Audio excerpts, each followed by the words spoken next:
آپ میرے معاملات میں کوئی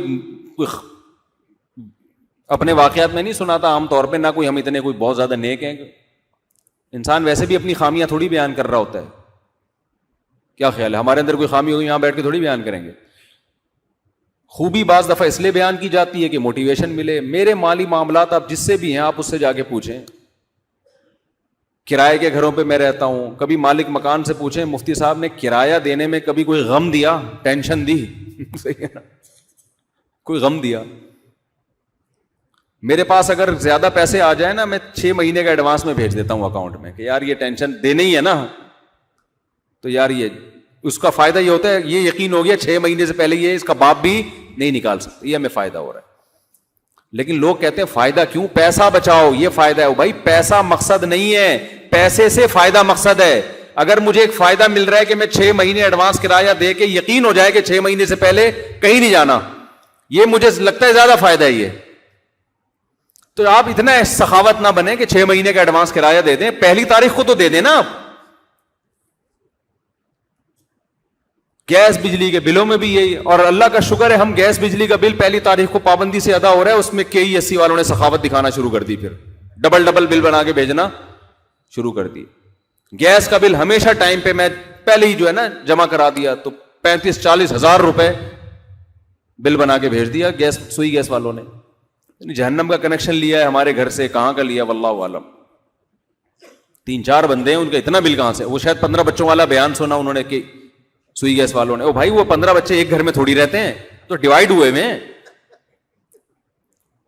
انہوں نے سوچا ہوگا یار اتنے بیویاں اتنے بچے, تو یہ اتنا سا بل کیوں آ رہا ہے؟ تو انہوں نے بھی سخاوت کا مظاہرہ. پاکستان میں یہ بڑا مسئلہ ہے, آپ ایک نمبر ہو کے چلتے ہو, گورنمنٹ آپ کے ساتھ ایک نمبر نہیں ہوتی. اور اب اتنا بل مسلسل آ رہا ہے, مجھے آفس جانے کا ٹائم نہیں مل رہا. مجھے کسی نے کہا چلے جاؤ ورنہ یہ کمرشل میں ڈال دیں گے. یعنی اپنی غلطی بھی آپ کے کھاتے میں پڑے گی کہ یہ اتنا بل جو آ رہا ہے یہ کیا لگایا ہے اس نے, کہیں ایسا تو نہیں پکوڑے کی دکان کھولی ہوئی اور پکوڑے بیچ رہا ہو گیس کے چولہوں پہ, یہ کمرشل میں ڈال دیں گے. تو لوگ اسی وجہ سے تو پھر برا بلا کہتے ہیں حکمرانوں کو.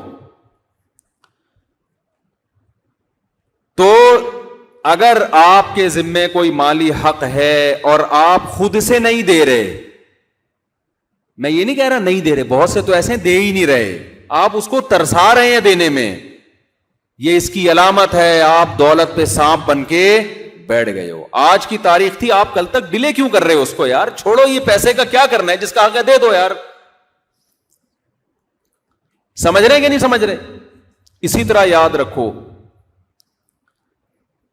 یہ بھی پہلا, اصل میں ترتیب آگے پیچھے ہو سکتی ہے, یعنی کنجوسوں کے مراتب ہیں نا, تو ہو سکتا ہے جو اعلیٰ مرتبہ ہوا میں تھوڑا لیٹ بیان کر دوں, کم مرتبہ تھوڑا ترتیب سے. ہم نے کیا کرنا ہے, کوئی ہم نے اہم اسلامیات کے پیپر کی تیاری تھوڑی کرنی ہے آپ لوگوں نے. تبلیغی حضرات کہتے ہیں کہ سارے عالم تک دین پہنچاؤ, اس کے لیے نکلو, جبکہ دین تو اپنے گھر سے شروع ہوتا ہے سب سے پہلے. بعض لوگ یہ کہتے ہیں کہ پہلے اپنے گھر کو درست کرو, پھر اپنے محلے کو درست کرو, پھر اپنے شہر کو درست کرو, پھر اپنے صوبے کو درست کرو, پھر ساتھ والا جو صوبہ ہے اس کو درست کرو, پھر اپنے ملک کو, پھر ساتھ والے ملک کو. کوئی بھی درست نہیں ہوگا, سب چیزیں ساتھ ساتھ ہی ہوں گی. ٹھیک ہے نا, جیسے لوگ کہتے ہیں نا پہلے پیسہ کماؤ پھر شادی کرو, ہم کہتے ہیں دونوں کام ساتھ ساتھ شروع کر دو. جنہوں نے کہا نا پہلے پیسہ کمائیں گے پھر شادی کریں گے, پیسہ انہوں نے کما لیا, جب شادی کرنے لگے تو پھر ان کی عمر اتنی ہو چکی تھی کہ ان کے پاس جب بادام آئے انہوں نے کہا کھانے کے لیے دانت ہے نہیں, بادام کے پیسے تو آ گئے, کھانے کے لیے دانت. جتنا ینگ ہوتا ہے نا, جتنا کم عمر ہوگا اتنا ہی شادی کا اس کا مزہ ہے, لطف ہے, اور بیوی سے عشق ہوگا, اس کو محبت ہوگی. جیسے جیسے عمر زیادہ ہے تو بیانات سنتا رہے گا بیگم سے محبت کے بارے میں. ٹھیک ہے نا, کہ اچھا اسلام میں یہ بھی ہے کہ بیوی سے محبت بھی کرنی چاہیے, تو میں نیت کرتا ہوں بیگم سے محبت کرنے کی. ایسے کر, ہر چیز کی ایک ایج ہوتی ہے. تو ایسے ہی میرے بھائی تبلیغی حضرات جو کہتے ہیں وہ بالکل صحیح کہتے ہیں, وہ سارے کام ساتھ ساتھ کرو. گھر کی بھی فکر کرو, اپنی بھی فکر, سہروزے بھی, 4 مہینے بھی, سب کام ایک ساتھ ہی ہوں گے, ورنہ نہ گھر سیدھا ہوگا نہ محلہ سیدھا ہوگا.